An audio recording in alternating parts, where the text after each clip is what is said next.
On today's Daily Tea, I'm joined by Jacob Rees-Mogg. We're going to be discussing the Afghan data breach, whether we may have inadvertently imported Taliban into the UK, and what this man knew about it when he was in government.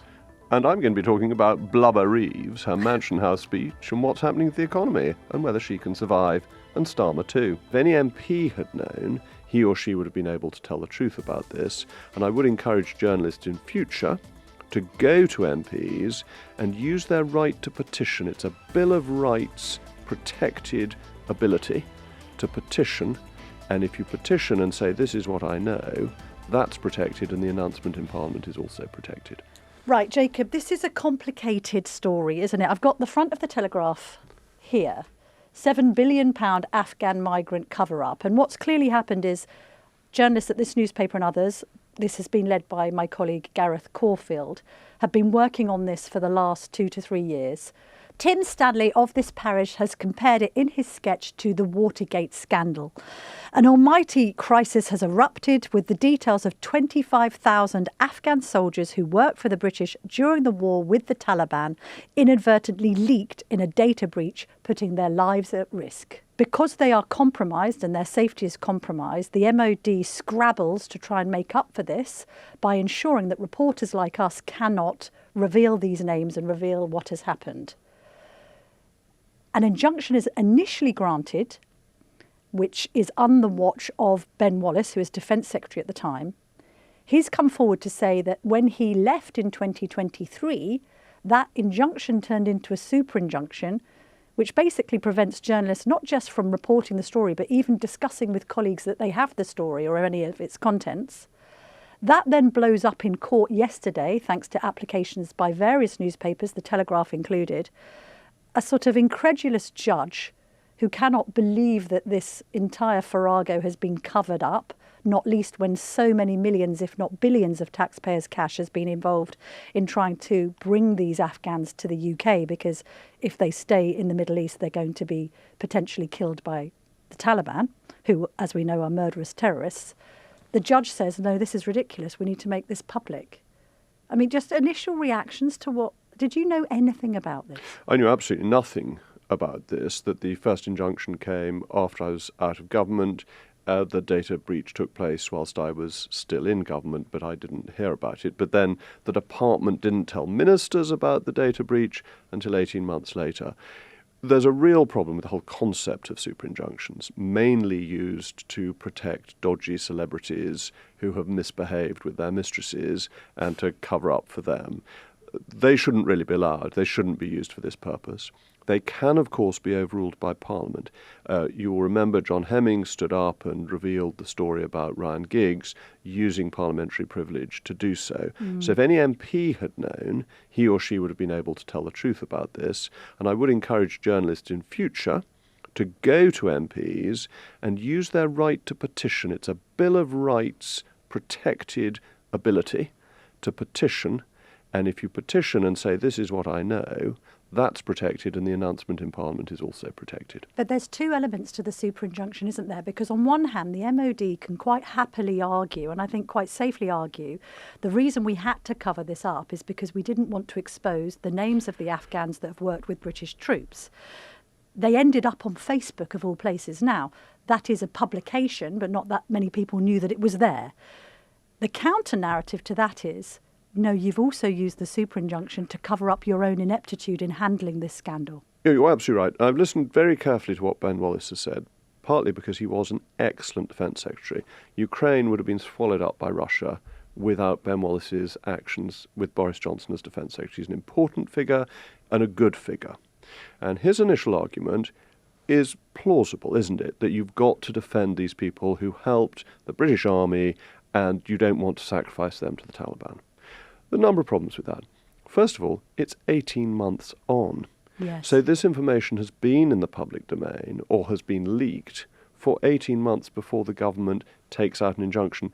Why didn't the Taliban get hold of the information then? What evidence was there that in that period that people who were then potentially known about were at a heightened risk? Is it the case that the removing of the injunction has in fact increased the risk to these people? So I think the initial argument that this was for the security of the individuals listed is not copper-bottomed. And then you come to, did this save ministers and civil servants from enormous embarrassment? And oh my goodness, yes, it did. So then you say, which argument is most credible? That it was done out of embarrassment to cover something up, or it was done 18 months after the event for security? Camilla, which do you believe?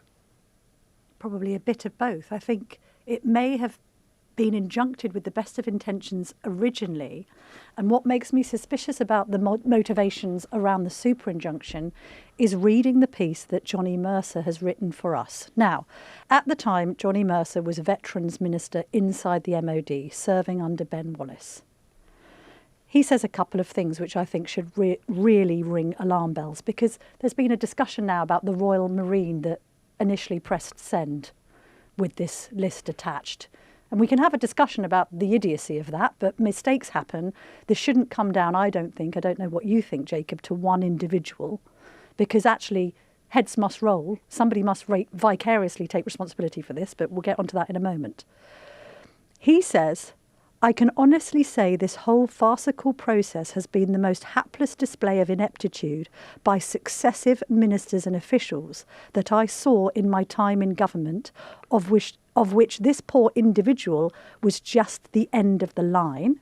And then if we look further into his piece, because this is political, I noticed that Kemi Badenoch didn't mention this at PMQs, which we'll get onto in the second half of the podcast because we're going to discuss the economy. And she made her PMQs all about the economy. This is embarrassing for the Tories, because if it wasn't Ben Wallace, then who authorised the super-injunction? Was it then his successor, Grant Shapps, who wasn't a particularly popular Defence Secretary due to his lack of military service? But it's this line as well from Johnny Mercer. I also saw how hard Ben Wallace, the Defence Secretary at the time, worked to do the right thing. But since then, it has been awful. Yes, I mean, as I say, I think very highly of Ben Wallace. I think he was an exceptionally good Defence Secretary, and getting the munitions to Ukraine to stop the Russian tanks was his effort against everybody, really. All the officials, all the legal bods, our allies, nobody other than Boris and Ben wanted to do it. He's a really important figure, and I think underrated. Also, he wanted to do the right thing. It seems to me a super-injunction of this magnitude could not have been requested without the knowledge of both the Prime Minister and the Cabinet Secretary. They must have known that this was going on. Which would have been at the time? Would it be at the time Rishi Sunak and Simon Case. They must have known. And then think of the money. £7 billion, according to the court papers. Yes. Now the government's come out and said, oh, don't worry, it's not that much. This is constitutionally extraordinary, that a government should be committing to spend billions of pounds secretly hidden from Parliament. Yes. This is not how public funds are meant to be spent. It raises all sorts of questions. If the government can spend £7 billion secretly, what else can it do secretly with our money? Well, let's just listen to the Defence Secretary now, John Healey. He's told MPs that the scheme had cost $400 million to date, although, as you say, Jacob, $7 billion was initially earmarked. Mr. Speaker, to date, 900 ARR principals are in Britain or in transit, together with 3,600 family members, at a cost of around £400 million. From today, there will be no new ARR offers of relocation to Britain. From today, the route is now closed. However, we will honour the 600 invitations already made to any named persons still in Afghanistan and their immediate family. When this nation makes a promise, we should keep it. John Healey also addressed the concerns around the super-injunction. Members of this House, including you, Mr. Speaker, and myself, have been subject to this super-injunction. It is unprecedented.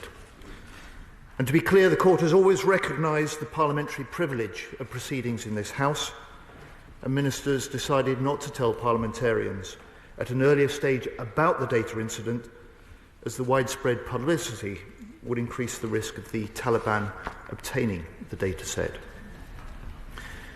But as parliamentarians and as government ministers, it has been deeply uncomfortable to be constrained from reporting to this House. Now we get down to the nitty-gritty, Jacob, of who has come here and who hasn't. Because the other aspect of this, which is deeply disturbing, and it's again pointed out by Johnny Mercer. Now, there were a number of incredibly brave Afghans who served alongside British troops. I mean, these are people that put their lives and their families' lives at risk. So he says that's about 1,000 to 1,200 badged members of the CF333 and CF444. These are called the triples, okay? These are the people that should have been at the top of the list to seek asylum in the UK, because clearly if the Taliban found out they were serving under the Union flag, it would mean instant death for them. Mercer's now pointing out that some of these people haven't been able to come back, and we've got no idea who has. This is the killer line. The net result of this spectacular cluster is that we've let into this country thousands with little or tenuous links to the UK, and still some Afghan special forces for whom we set up the bloody schemes remain trapped in Afghanistan, Pakistan, or worse, Iran. So is he suggesting that taxpayers have funded the importation of possible Taliban? Well, I think that's implicit in what he's saying, yes. I think that's been a problem with our broader migration policy, which seems to have been out of control now for many years. Everything is wrong about this story, isn't it? Absolutely everything. So the people who ought to have come here don't get here in an efficient way, the people to whom we owe a real debt. There is some administrative mistake, and I do think if you make a mistake in your job that risks thousands of lives, actually, you're in the army, isn't that a court-martial offence? Yes. You know, if you run your ship aground, you're court-martialed, it's just routine, and you may have lots of extenuating circumstances, but it gets looked at properly to see if you have done something negligent or grossly negligent. And I don't think it's unreasonable to hold individuals responsible. Indeed, I think it's essential that you have individual responsibility even within bureaucracies. So that goes wrong. Then they wait 18 months. What's happening in this 18 months? Are the officials lying to ministers? Do officials not know? Are the mates of this chap covering it up for him? What is going on for 18 months that it isn't thought necessary to get an injunction? Are they putting things in place then? You then get it brought to ministers' attention in a sort of panic. Yes. This is terrible, people are going to die. And of course the Secretary of State, when given that advice by his officials, says, of course we must stop this. And actually the newspapers, I think it was Daily Mail initially, wouldn't publish to begin with under a D notice because it didn't want to risk lives of people who had supported. Newspapers are fairly responsible in these sorts of things. Just to be clear on what Wallace has said in the Telegraph, I make no apology for applying to the court for an injunction at the time. It was not, as some are childishly trying to claim, a cover-up. I took the view that if this leak was reported at the time, the existence of the list would put in peril those we needed to help out. So you panic and get the injunction, and then you assume that everybody on the list is bona fide and can come in, even though some of the names don't necessarily seem to have done very much for the British. And as far as I'm aware, there's no evidence that the Taliban have been going after them anyway. So this is a very theoretical risk. You mentioning D notices, that makes the super-injunction even more suspicious. Because on military matters, we remember the D notice that was issued, for instance, now famously, about Prince Harry's 2 tours of Afghanistan. There was a kind of gentleman's agreement between the palace and the press that they wouldn't report on him being out there until he came back, but it was also denoticed. Also, it's worth pointing out, isn't it, that this only came back to court because a review was carried out by a retired civil servant called Paul Rimmer about the danger posed to these Afghans that had been named in the leaked document. And he concluded that actually there was a limited risk to them, which then sort of calls the super-injunction or the need for it into question. Why?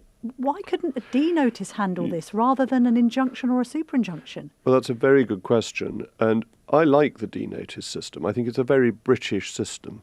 that you don't restrict freedom of speech, but you say to people, look, you have the interests of the country at heart. Yeah. You as a journalist, you as an editor don't want to be responsible for the death of people who have helped the British, and therefore you won't print this, will you, until some time at which it's safe to do so. Yeah. But this is a discussion. The problem with super-injunctions is you're in contempt of court if you print, you risk prison. It's a way of really supercharging denotices and is, I think, a constitutional threat. Although maybe the argument is we have to use super-injunctions and injunctions because while we can reach agreements with the mainstream media, unfortunately there are so many rogue agents on the internet who just publish stuff with impunity. Doesn't matter because A, they don't know, and B, they can publish it from abroad with impunity anyway. Yes. Super-injunctions don't run outside, technically, England and Wales. Yes, okay, yes. So this was a sledgehammer to crack a nut. That's right. It's why I would reiterate my suggestion that journalists go to MPs or peers and say, look, this terrible thing is happening. You should raise it in Parliament and use parliamentary privilege. I think this Judge Chamberlain has been extremely good. He has, yes. But in one of the reports I read, an initial overturning of the super-injunction was stopped by the appeal court. What were they doing? Well, what do you think they were doing? No, I don't know. Why? Yes, yet more lawfare. That's right. I don't think the judges generally are on the side of freedom of speech. That's why I think Chamberlain is very impressive. So you're saying that the Royal Marine who pressed send should be accountable. What's happened to individual ministerial responsibility in this country, Jacob? It can't be a case of deputy heads must roll. Whoever was responsible for this or oversaw it, and if it wasn't Wallace and it was Shapps, or whoever it might be, they must take responsibility, mustn't they? Well, I think that Grant Shapps has questions to answer, and he will no doubt be called before the Defence Select Committee to answer them. I think that's clearly important. There's nobody who can resign today because they're all out of office other than John Healey, and I wouldn't be suggesting he should resign. Nonetheless, Labour's got questions to answer because they've taken a year to unravel this. Now, I would have thought they'd have come in and thought this is wrong straight away, but they haven't. And I think that this is very helpful for Nigel Farage because Nigel can point to this and say, it doesn't matter who you vote for. It doesn't matter if it's Conservatives or Labour. They don't want you to know anything. They don't want you, the people, to know. The Uniparty wants to protect information. So I think this is damaging both for my party and for the Labour Party. The Uniparty that accepts washed-up Tories. I mean, it's not, this whole, we're changing everything, we're reform, we're something different, but including Andrea Jenkins, Jake Berry and whoever else is disgruntled. Well, David Jones is a fine man. David Jones as well, your fellow Brexiteer. Yeah, David's a great man. Are you on the precipice? Are you thinking? Me? Yes. Don't be silly. Are you? Am I? Yeah. Unlike you, I've never been the member of a political party in my life. No, but you're as Tory as they come. Well, small c Conservative, I like to say. As you know, I was extremely critical of the administration to which you once belonged. Absolutely, but capital T Tory. Proper, what do you mean, proper Tory. Capital T Tory. What does that even mean? It means that you have proper Conservative values. You I think capital, can I say it like this? Yes. Capital T Thatcherite. Oh, very good. Thank you. I like that. Don't put me in a box, Jacob Rees-Mogg. Well, you've just put yourself in one. Well, no, I said, are you on the brink of defecting to reform, which many people are saying? But you're not, just for the record. No, I'm not. No. As I said, I'm not affiliated with any political party at this stage, but I am always affiliated to Maggie. Quite right. Whose picture is on my desk, as you have observed. Right, should we get into the economy, must we?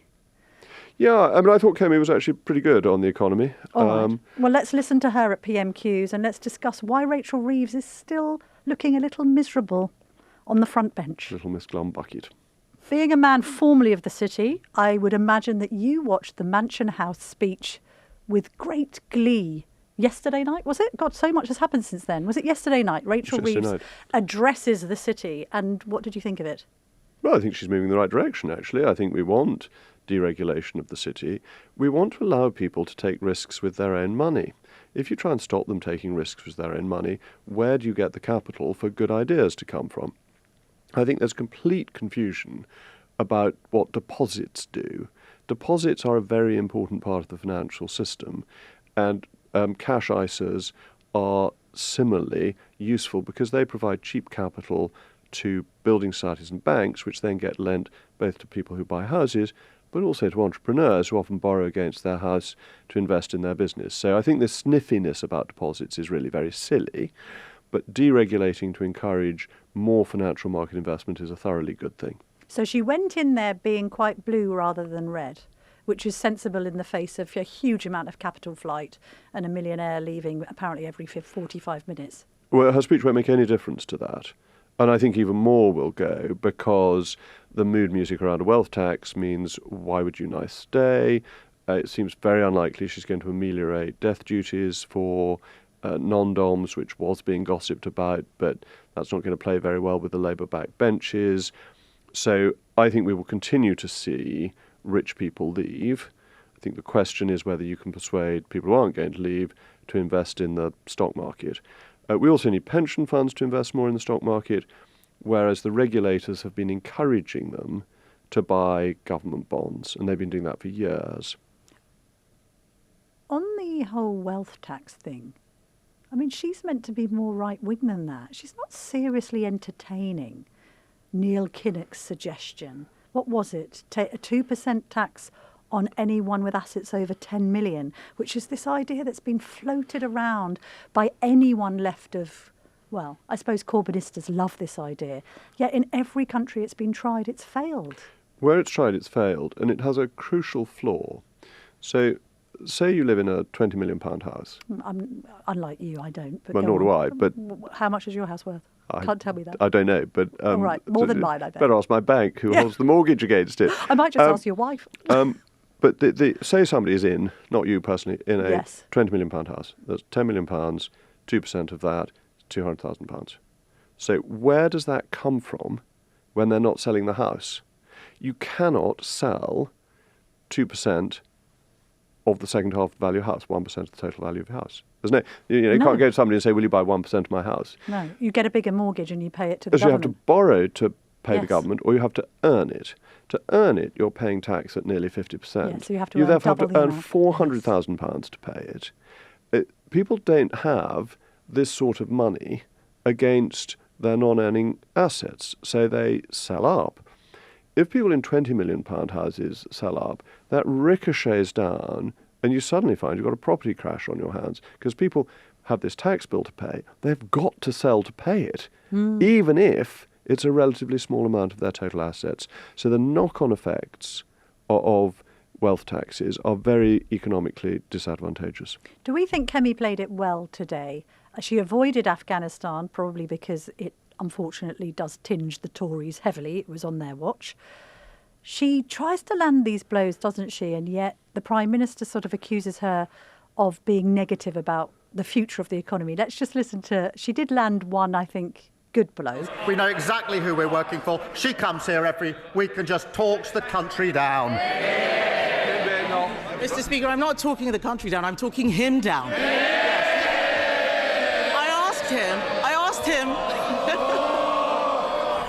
asked him what a modest income was. He answered what a working person is. He doesn't know what a modest income is, and even on working people, they cannot define it. The Chief Secretary to the Treasury said that working people are people who don't get a payslip, but millions of self-employed people don't get a payslip. So are the self-employed next in line for a Labour tax rate? But he does this thing. I mean, you loved performing in the House. He's not charismatic. He's not even a brilliant politician, but he does seem to get the better of her at PMQs with this repetitive line about what they've inherited and how well everything's going.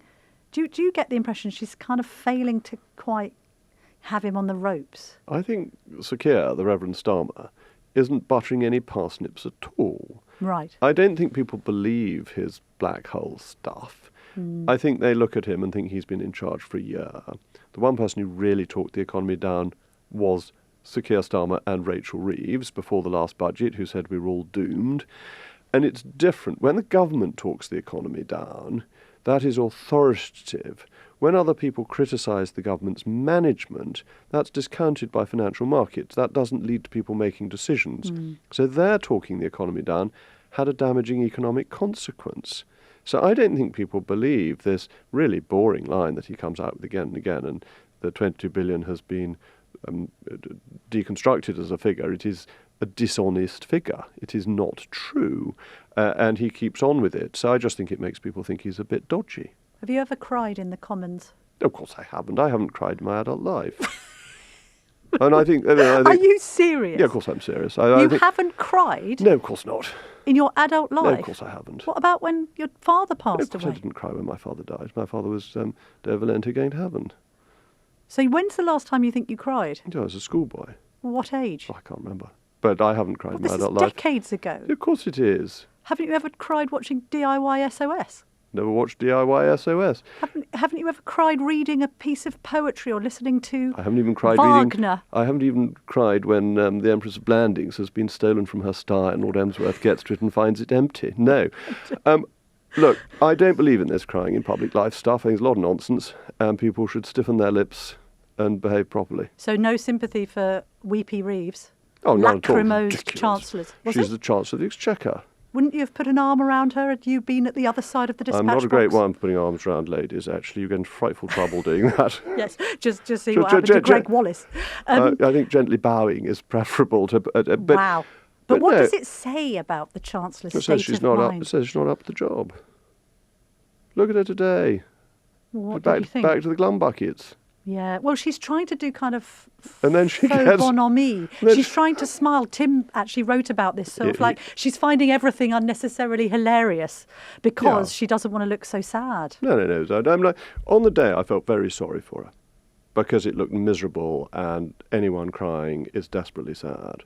But she's the Chancellor of the Exchequer. She's got an important job to do. She needs to be up to it.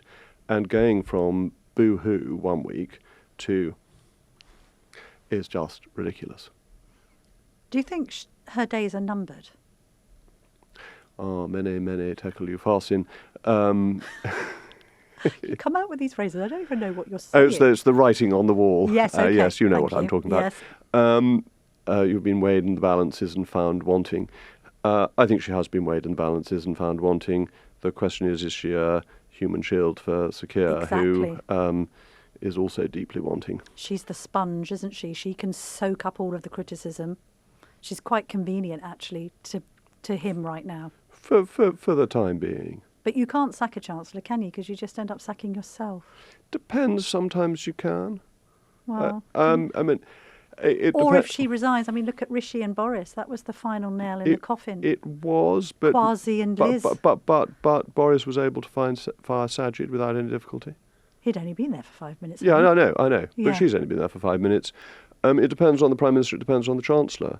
Tony Blair probably ought to have fired Gordon Brown after the 2001 election. Depends on where you are in the polls, what your status is. Margaret Thatcher got rid of Geoffrey Howe in 1983, admittedly promoted him to Foreign Secretary. When Nigel Lawson went, that was calypso collapso for her. John Major, though he had a hopeless time, managed to replace Norman Lamont with Ken Clarke. So, and I think Starmer is in a very much John Major post-1992 ERM collapse stage. Is he? Oh, yeah. I think... Well, he's also in a Gordon Brown post-2008 financial crisis stage, according to his approval ratings. Or possibly in terms of his command of events, yes. Post the point at which he failed to call an election in 2007. He said he was going to, or there was a lot of briefing that he was going to. Then there was one bad opinion poll, and he bottled it. And from then on, his authority was fundamentally weakened. I think the retreat on welfare has really damaged Starmer's authority in a way the ERM debarked damaged Major's authority. So yes, he can change chancellors, and he can stay as Prime Minister until 2029, but he doesn't have that raw authority that effective Prime Ministers need. So much to watch over the next 3 to 4 Always years. When is. do we think this election is going to happen? Well, the rule of thumb, unless you're Rishi Sunak, Yes. is that you have an election at the last possible date if you're behind in the opinion polls. So we're looking at early August 2029. I wrote on Saturday that rumours are circulating that he might call a snap election next year. Well, he'd lose. I know.